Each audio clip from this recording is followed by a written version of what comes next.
Dominan tangan kanan, kiri boleh. Kaki ni dia janggal. Boleh sebenarnya, tapi cabarannya sangat luar biasa lah. Kalau tangan boleh siapkan dalam masa 1 jam, kaki berganda-ganda lama ni. Nanti abang bawa karung cadar lah.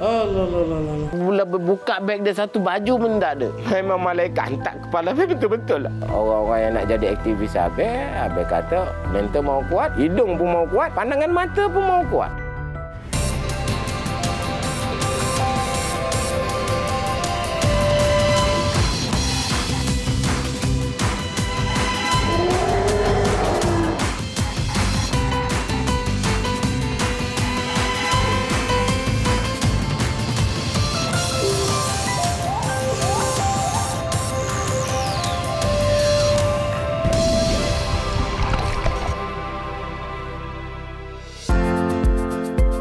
Waktu untuk satu muka potret tu kan, dia boleh siap antara 40 minit hingga 1 jam lah. Kalau sebenarnya kalau lagi lama tu lagi bagus. Kalau karikatur ni, kartun 5 minit, 10 minit, okey siap. Kalau seseorang tu dia lukis gunakan kaki dia macam satu yang janggal tau. Cabarannya sangat luar biasa lah. Kalau tangan boleh siapkan dalam masa 1 jam, kaki berganda-ganda lama.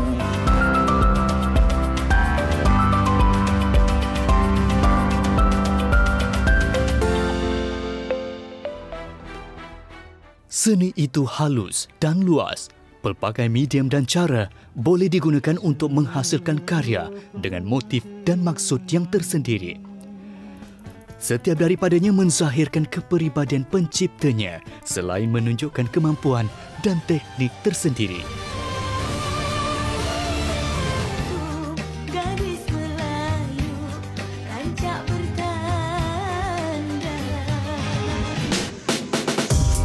Kuala Kangsar, Perak.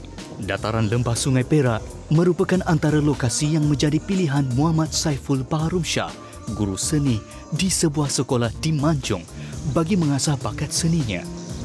Kawasan yang menjadi tumpuan penduduk tempatan meluangkan masa di hujung minggu ini memberi peluang kepada sesiapa yang berminat untuk melukis wajah mereka. Potret atau karikatur, pilihan melukis wajah sendiri adalah bergantung kepada yang berminat. Untuk tidak terlalu mengambil masa pengunjung, karikatur adalah pilihan terbaik. Ia ringkas dan mudah untuk dilakukan selain memberikan perspektif berbeza kepada empunya wajah. Idola saya kalau luar negara tu pelukis karikatur, Alani J. Saya suka tengok dia punya artwork dia boleh melukis kartun. Itu sebab saya melukis kartun. Saya sanggup habis duit yang banyak untuk beli alat untuk melukis. Dia boleh lukis 5 minit, 10 minit dalam masa yang singkat. Sebab customer ni kan, dia nak lukisan dia cepat. Dia tak nak tunggu lama-lama. Dia nak cepat. Jadi kita kena, saya cubalah jadi macam dia kan.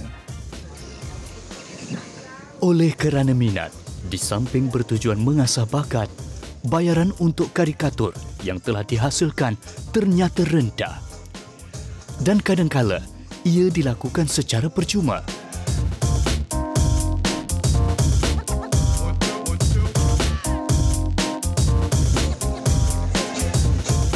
Bakat dan hasil seni yang unik, guru seni ini membuatkan kru Majalah 3 terpanggil untuk mendekati jiwa seninya dengan lebih mendalam. Selain pelukis luar negara, bakat pelukis tempatan juga tidak kurang hebatnya. Terdapat beberapa figura seni yang menjadi idola dan sumber inspirasi Saiful untuk terus menghasilkan karya seni yang lebih kreatif. Kalau dalam negara ni, saya sebut tadilah Ijat, Hamidul Ahmad, pelukis-pelukis yang ada sekarang ni tapi lukisan dia bagus. Macam Cikgu Abu Sarih, dia punya lukisan dah baik, sangat baik lah. Kita boleh jadikan dia sumber inspirasi untuk kita belajar teknik yang dia pakai dan kita apply pada lukisan kita buat macam tu.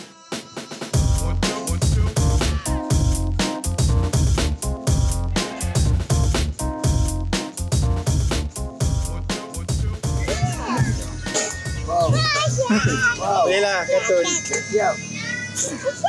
Sama kan? Okey. Semua hidup saya ni pertama kali wajah saya dilukis.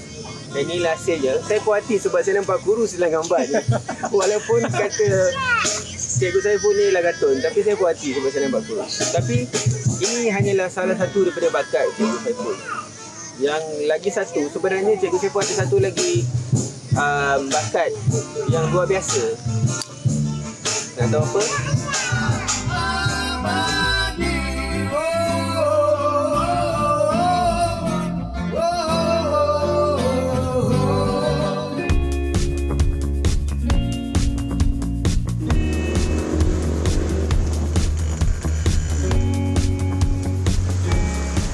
Lain padang, lain belalang. Lain orang, lain caranya. Buat mereka mencari ilham dan inspirasi. Bagi Cikgu Saiful, sumber inspirasinya dalam menghasilkan karya seni adalah daripada media sosial dan juga internet.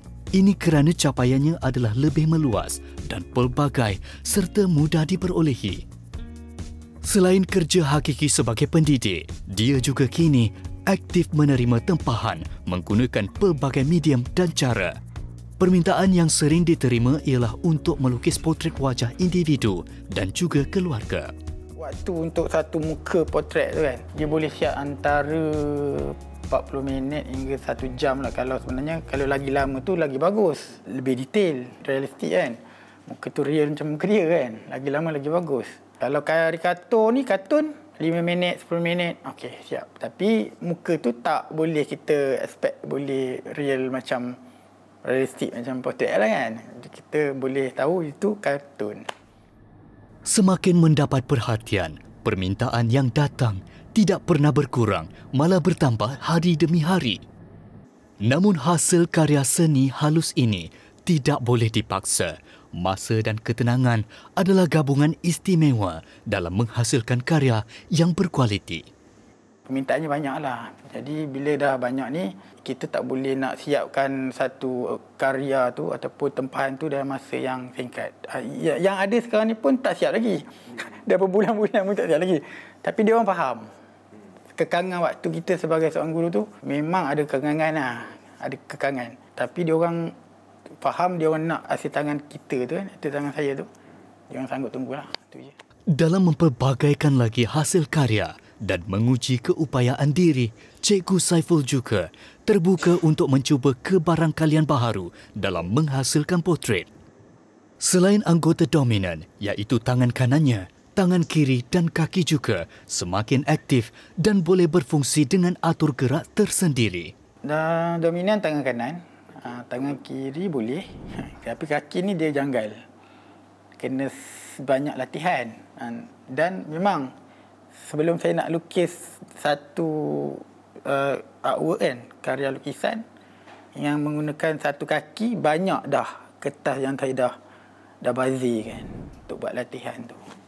Bila akhirnya dia dah, saya rasa dah macam confident nak buat untuk rakaman. Okey, saya mula rakaman. Tiada hasil akan tercipta tanpa sebarang usaha dan tiada usaha akan berjaya tanpa kegigihan dan kecekalan. Untuk membiasakan dirinya melukis menggunakan kaki, latihan demi latihan dilakukan hingga kebiasaan itu diperoleh untuk berfungsi seperti yang dikehendaki. Kita lukis ni biasanya orang akan lukis menggunakan anggota dominan kan. Kalau dia biasa tangan kanan, dia guna tangan kanan lah, ataupun tangan kiri dan sebagainya. Tapi kalau seseorang tu dia lukis gunakan kaki, dia macam satu yang janggal tau, yang pelik. Sedangkan tangan tu ada kan, boleh sebenarnya. Tapi cabarannya sangat luar biasa lah. Sebab dia bukan anggota dominan kita. Dia kalau tangan boleh siapkan dalam masa 1 jam, kaki berganda-ganda lamanya. Walaupun kedua kakinya kini semakin aktif dan berupaya menghasilkan karya, Cikgu Saiful masih terpaksa berhadapan dengan cabaran seterusnya, iaitu medium. Pelbagai medium boleh digunakan untuk menghasilkan karya seni, namun tidak semua boleh disesuaikan dengan menggunakan kaki. Saya kena fikirkan kaedah yang paling ringkas, cepat, supaya wajah tu nampak macam yang kita nak lukis lah. Dia pelbagai teknik, ada teknik menggunakan media pensel, media pastel kan, pensel warna, pen, marker. Jadi saya kena pilih sesuai mana yang saya rasa boleh cepat. Dalam banyak-banyak media tu, saya rasa marker tu paling cepat lah. Sebab bila kita tekan je dekat kertas, dia akan kembang tu kan. Jadi bila kita nak lukiskan wajah yang kita nak lukis tu, dia kena praktis banyak lah. Kita tak boleh ada kesilapan sebab marker ni tak boleh padam. Buat masa ini, Cikgu Saiful selesa menggunakan pen penanda sebagai medium utama untuk menghasilkan potret. Namun dia masih terbuka untuk mencuba kebarangkalian menggunakan medium lain untuk menghasilkan karya pelbagai selain potret wajah. Kalau kita nak pegang pensel tu kan ada caranya kan. Kaki ni macam mana kita nak setting kan. Kadang-kadang bila lukis kaki kiri, selesa pula daripada ke kanan. Kita ni ada bakat sekalipun, tapi kalau kita tak gunakan bakat kita yang sebaik mungkin pun tak guna jugalah. Dia takkan ke mana.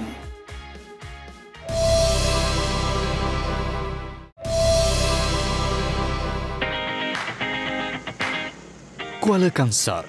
Di sini terdapat seorang anak jati Perak yang aktif menghasilkan karya seni dengan cara kreatif.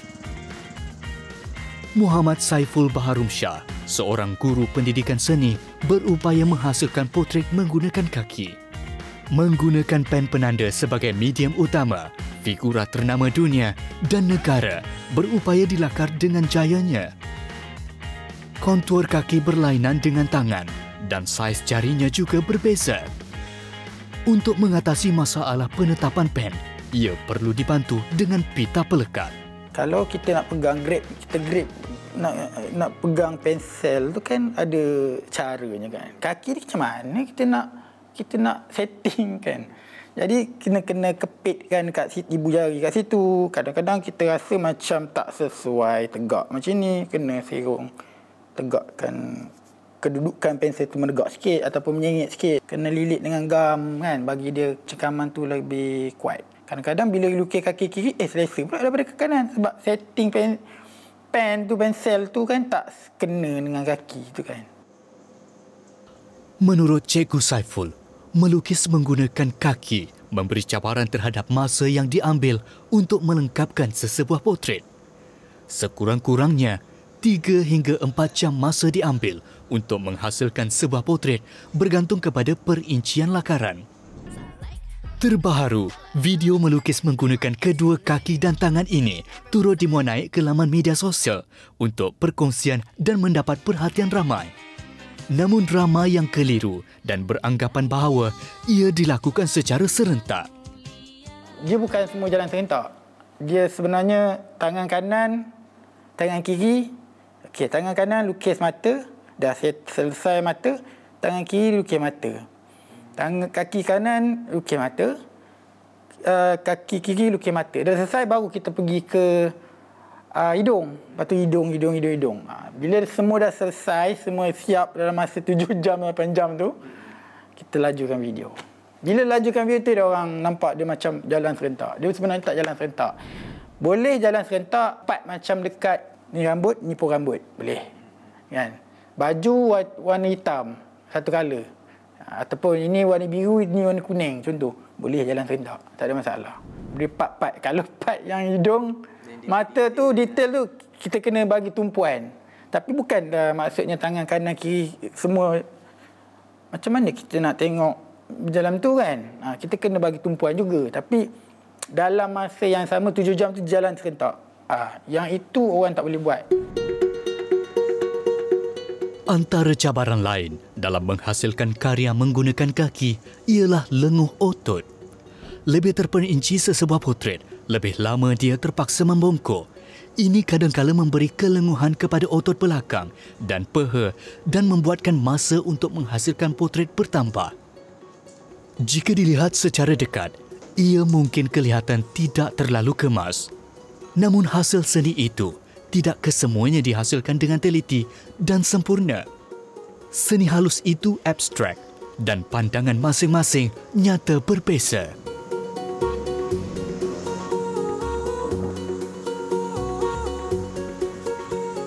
Jika ada potret yang telah lengkap, Cikgu Saiful akan terus menghantarnya kepada pelanggan.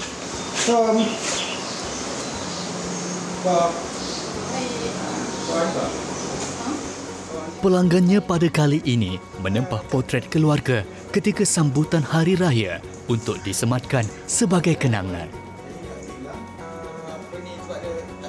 Kita boleh request untuk pelbagai medium sebab dia memang boleh buat semua kan. Daripada pensil hitam putih, warna, cat, marker pen, dia boleh buat gambar dekat chopstick, macam-macam medium, dan hasil dia tu kalau bagi saya amat memuaskan dengan harga yang berpatutan lah. Medium yang digunakan untuk potret ini ialah pensel warna dan dilengkapkan dengan semburan pelindung clear coating agar warnanya tidak mudah pudar dan tahan lama. Dia mempunyai bakat yang luar biasa lah sebab mula-mula saya tengok dekat TikTok tu dia buat guna dua kaki untuk lukis potret keluarga dia lah kan, wajah keluarga dia. Lepas tu saya tengok lagi keluar lagi yang baru, dua tangan dan dua kaki. Lepas tu keluar lagi satu mulut, dua tangan dan dua kaki. Teruja lah untuk buat tempahan dengan dia. Walaupun mengambil masa untuk dihasilkan, karyanya tidak mengecewakan.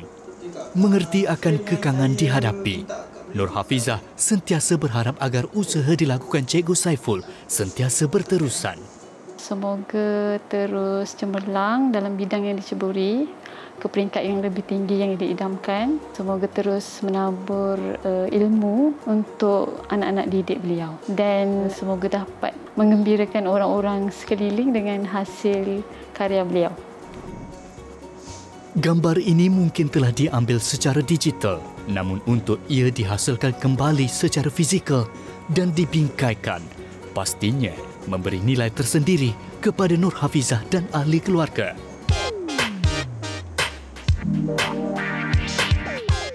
Dahulu, Cikgu Saiful pernah bekerja sambilan dengan perkhidmatan penghantar makanan. Dan pada selang masa, dia berehat di mana-mana, dia akan mengambil peluang ini untuk melukis potret secara rambang. Sehingga kini, dia masih meneruskan aktiviti sama jika berkelapangan. Ini merupakan antara latihan buat dirinya bagi menghasilkan potret yang berkualiti dalam masa yang singkat.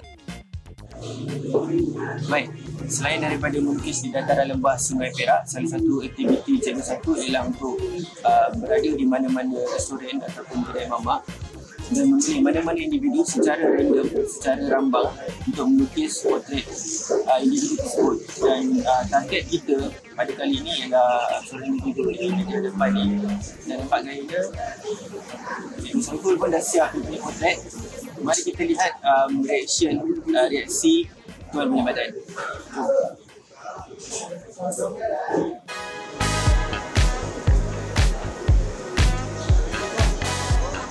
Paling dinantikan setiap kali potret berjaya dihasilkan ialah reaksi pemilik wajah. Ini kerana kebanyakan mereka tidak sedar bahawa wajah mereka sedang dilukis secara tersembunyi. Sonok sebenarnya orang lain tengok. Orang lain tengok apa yang kita buat, reaction dia tu, orang suka tengok reaction dia. Dia menghargailah apa yang kita buat kan. Jadi reaction dia orang suka. Dia terharu apa yang kita buat untuk dia kan. Tapi itulah kekangannya waktu. Kadang-kadang bila kita lukis, dalam tak masa 30 minit dia dah balik dah. Lukisan tu tak sempat nak serah pada dia kan. Itu banyak kali saya kena. Saya nak cuba lukis secepat yang boleh, tapi berkualiti. Kedai makan ni orang makan 30 minit je, lepas tu balik lah. Kecuali kalau duduk situ, duduk letak segelas air, itu 3-4 jam tentu dah. Dia nak menyembang kan, itu kita boleh lukis. Aktiviti ini juga akan dirakam dan dimuat naik ke media sosial Cikgu Saiful. Ia menarik minat ramai warganet kerana reaksi setiap daripada mereka yang telah dilukis potretnya adalah berbeza dan pelbagai. Terkejut lah. Memang terkejut. Rasanya waktu-waktu macam ni je yang mana boleh siap ni. Memang hebatlah orang ni. Sebab saya tak pernah ada melukis potret ni, tak pernah. Ini first time kot. So bila dapat gambar ni, sama tak? Okey tak? Cantik tak? Okey. Secara roughnya okey, cantik. Boleh dijual lah kot. Terima kasih. Okey, terima kasih. Oh, ya. Oh, okey. Terima kasih. Right. Terima kasih. Teknologi sedia ada ni bagus untuk semua orang lah. Bukanlah maksud saya cakap untuk pelukis je. Dengan media sosial yang ada kan, kita boleh mempromotkan kita punya talent tu. Bukan saja kat Malaysia, kat luar negara pun boleh pergi. Waktu itulah orang luar negara akan buka mata. Okey, kat Malaysia ni ada orang yang boleh buat yang macam ni, sanggup buat. Bukan saya kata semua orang tak boleh buat, boleh sebenarnya. Dia berbalik kepada orang lain pun samalah. Walaupun kita ni ada bakat sekalipun, tapi kalau kita tak gunakan bakat kita yang sebaik mungkin pun tak guna jugalah. Dia takkan ke mana. Itulah pengajarannya.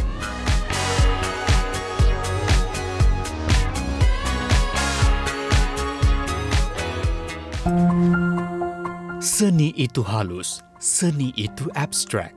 Walau apa jua cara dan medium yang digunakan untuk menghasilkan sesuatu karya itu, apa yang penting ialah nilai seninya. Buat Cikgu Saiful, seni itu luas dan masih banyak lagi cara dan inovasi yang boleh dilakukan untuk menghasilkan karya yang pelbagai dan kreatif. Terdetik waktu mula-mula Abang sampai yang Abang kata, yang Abang pergi tanya khabar tu kan, ada nak bagi nasi. And memang ada dah kanak-kanak yang beratur. Abang duduk bagi sayang nasi, gosok-gosok kepala dia orang. Abang bagi, Abang akan pasti gosok kepala dia orang. Start daripada situlah. Apabila Abang salam, Abang bahasakan diri sebagai seorang ajar. Pelukan yang penuh keikhlasan ini kanak-kanak dah bahasa. Dia tak tipu.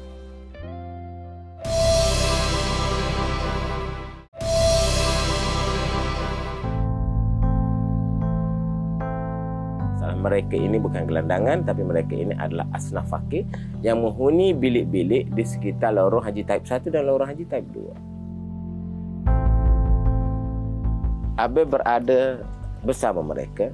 Abang adalah sebahagian daripada mereka. Dan Abang berada di dalam kasut mereka. Amal je, siapa-siapa boleh buat, bagi makan balik. Bagi makan siapa-siapa boleh buat. Tapi adakah kita sanggup berada di dalam kasut itu?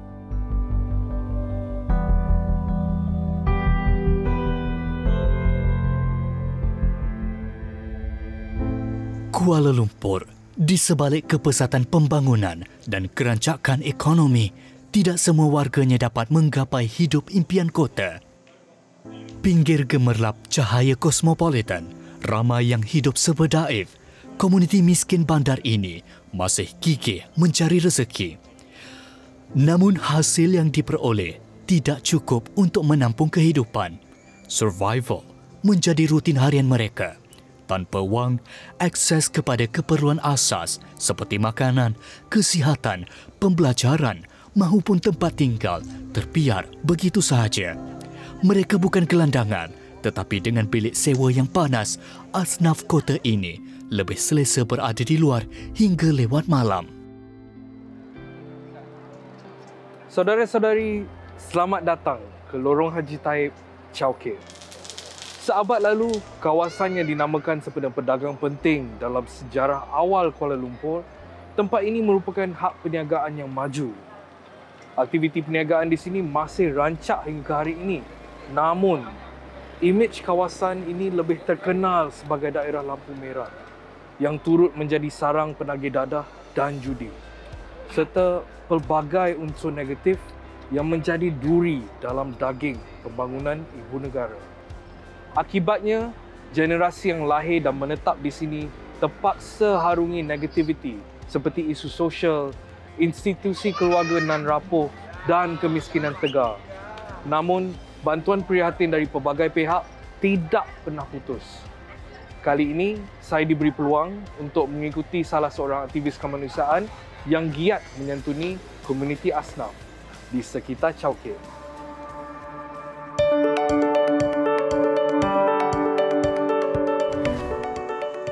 Berkhidmat di bawah payung NGO Pertubuhan Jejak Jalanan diasaskan oleh Muhammad Azhan Mohamed Adnan pada bulan Mac 2022. Semuanya bermula apabila isterinya, Syahdatul Olivia Ferrani Imelda atau Sophie yang mahu memasak selama 3 minggu untuk diagihkan di masjid di sekitar ibu kota. Secara kebetulan, Azhan kemudiannya menyantuni golongan asnaf fakir di Chowkit. Lebih sekadar mengagih makanan, Azhan cuba memahami kehidupan komuniti di sini, meluangkan masa mendengar suka duka mereka, terutamanya penduduk yang berkeluarga. Lama-kelamaan, Azhan dan Sophie diterima komuniti lebih sekadar sukarelawan. Malahan dianggap seperti keluarga yang setia mendengar dan membantu sebaik yang mereka mampu. Selepas 3 bulan, Abang tak balik. Abang bagi dia makan, Abang stay kat situ. Makan sama-sama. Dia orang baring tepi dinding. Abang baring tepi dinding. So, Abang berada bersama mereka. Abang adalah sebahagian daripada mereka. Dan Abang berada di dalam kasut mereka. Amai je, siapa-siapa boleh buat bagi makan balik. Bagi makan siapa-siapa boleh buat. Tapi adakah kita sanggup berada di dalam kasut itu? Baru Abang dapat tahu. Oh, masalahnya begini. Masalah mereka ini bukan gelandangan, tapi mereka ini adalah asnaf fakir yang menghuni bilik-bilik di sekitar lorong Haji Taib 1 dan lorong Haji Taib 2. Sehingga Abang mengenali anak-anak kecil ini. Apabila Abang mengenali anak-anak kecil ini, Abang rasa Abang perlu curahkan kasih sayang seorang ayah kepada anak-anak ini. Okey. Sebelah seorang. Tidak disangkal, komuniti asnaf fakir di Chowkit banyak menerima bantuan bukan sahaja dari NGO, malahan dari gergasi-gergasi korporat dan juga kerajaan. Tetapi realiti perjuangan kehidupan harian mereka masih sesuatu yang tidak ramai tahu. Antara keunikan yang dibawa Azhan dan Sophie, hubungan rapat bersama komuniti bermakna mereka mampu mendokumentkan interaksi tanpa tapisan atau lakonan rangkaian media sosial sebagai platform untuk membawa orang ramai melihat dan mendengar sendiri kisah setiap individu di sini. Dari niat menginfakkan makanan ke masjid, kini Azhan dan Sophie meluangkan masa beberapa hari setiap minggu tanpa gagal di sini. Antara pengalaman yang mengubah perspektif hidup mereka adalah melihat insan tidak berdosa. Anak-anak kecil yang terpaksa mengharungi hidup dipenuhi cabaran. Dengan ibu bapa yang sibuk bekerja atau bertarung dengan masalah tertentu, Azhan dan Sophie cuba mengisi kasih sayang biarpun sedikit yang mungkin lompong dari hidup mereka. Tiada ibu bapa yang tidak sayangkan anak, tetapi dihimpit desakan hidup, komuniti di sini faham akan niat murni pasangan ini. Dia terdetik waktu mula-mula Abang sampai di lorong itu. Waktu mula-mula Abang sampai yang Abang kata, yang Abang pergi tanya khabar tu kan, ada nak bagi nasi. And memang ada dah kanak-kanak yang beratur. Cuma masa kanak-kanak beratur, Abang tak bagi dalam keadaan berdiri, Abang duduk. Abang duduk bagi sayang nasi, gosok-gosok kepala dia orang. Abang bagi, Abang akan pasti gosok kepala dia orang. Dia orang berlalu. Yang kecil lagi, bagi nasi, gosok kepala dia orang. Start daripada situlah. Apabila Abang salam, Abang bahasakan diri sebagai seorang aja. Dan yang kecil-kecil Abang peluk. Abang peluk, Abang gosok. Yang menangis, Abang pergi belah, Abang pergi pujuk.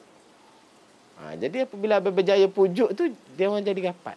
Abang peluk. Pelukan yang penuh keikhlasan ini kanak-kanak dapat rasa. Dia tak tipu. Adat manusia, tiada yang suka meminta-minta, tetapi ada antara di sini yang hanya meraih sekadar RM7 sehari melipat kain. Kebanyakan asnaf fakir ini sememangnya layak menerima program bantuan yang disediakan dari badan kerajaan. Namun, proses birokrasi menyebabkan banyak permohonan ditolak. Selain menghulurkan bantuan makanan dan keperluan harian, tugas lain yang turut disandang Azhan termasuk membantu individu-individu yang mengalami masalah permohonan bantuan untuk dibincang bersama pihak berwajib. Menguruskan kes-kes seperti ini amat penting buat Azhan, terutamanya setelah melihat sendiri asap hidup yang tidak mampu ditelan ramai. So, Abang tanya apa keperluan kau, kalau kau susah kau cakap lah. Yelah, dia kata kita ni orang susah, kalau Abang boleh bagi pampers cukup dah. Pampers. Okay. Esok Abang nak hantar pampers. Bila Abang nak hantar pampers, anak Abang demam panas terus. Abang terpaksa batalkan nak hantar pampers, hantar anak Abang ke HTA dan anak Abang warded selama 11 hari lah. Dengan Abang warded lah, jaga anak perempuan yang kecil. Selepas 11 hari tu, Abang keluar je, Abang terus cari yang Abang nak bagi pampers. Masa Abang datang waktu petang, Abang tengok seorang budak. Tak pakai baju, pakai seluar pendek. Turun bawah, melilau-lilau. So, dia nampak Abang, memang dia dah kenal. Abang panggil dia, jom masuk dalam kedai. Dia beli aiskrim. And then, Abang naiklah rumah budak ni tadi.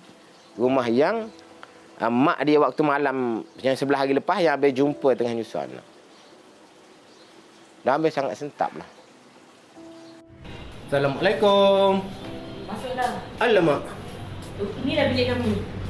Alamak. Kau minta maaf kan bilik buruk kan? Ya. Nah. Masya Allah. Allah. Kau makan tadi kan? Itulah situasi dalam hidup Abang yang Abang rasa memang malaikat hantar kepala Abang betul-betul lah. Memang malaikat hantar kepala Abang betul-betul. Kalau dia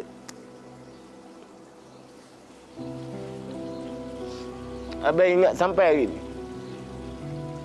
satu bilik yang kosong, satu tilam yang sangat busuk. Anak dia Abang tengok dalam beg dia yang sentap, yang Abang macam malaikat hantar kepala Abang. Bila buka beg dia, satu baju pun tak ada. Anak dia dengan pampers yang orang duk bagi itulah. Gaji dia 650. Waktu tu gaji dia 650, sewa bilik dia 450. Masuklah. Nanti Abang bawa ni lah. Abang bawa sarung cadar lah. Okey lah. Allah. Macam ni lah bilik dia, 450 bulan-bulan. Macam ni 450. Bagi 250. Apa dia nak fikir tentang pakaian? Tapi alhamdulillah, hidup dia dah berubah gini. Itu situasi yang paling Abang tak boleh lupa sampai hari ini. Keluarkan mereka daripada lorong Haji Taib. Yang berkeluarga, yang isap dadah di situlah. Yang menjual diri di situlah. Yang berkeluarga. Keluarkan mereka daripada Haji Taib. Sebab tu orang-orang yang nak jadi aktivis Abang kata mental mau kuat, hidung pun mau kuat, pandangan mata pun mau kuat. Mental tak boleh koyak.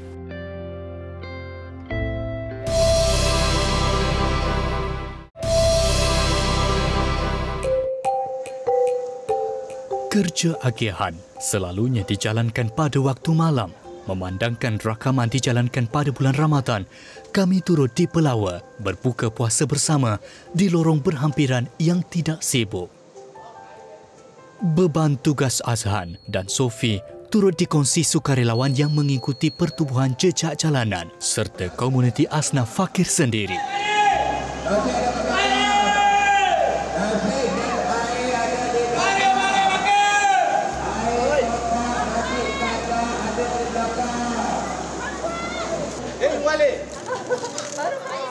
Tidak sampai 5 minit, orang ramai mula beratur. Bantuan makanan diagihkan tanpa kira bangsa mahupun agama.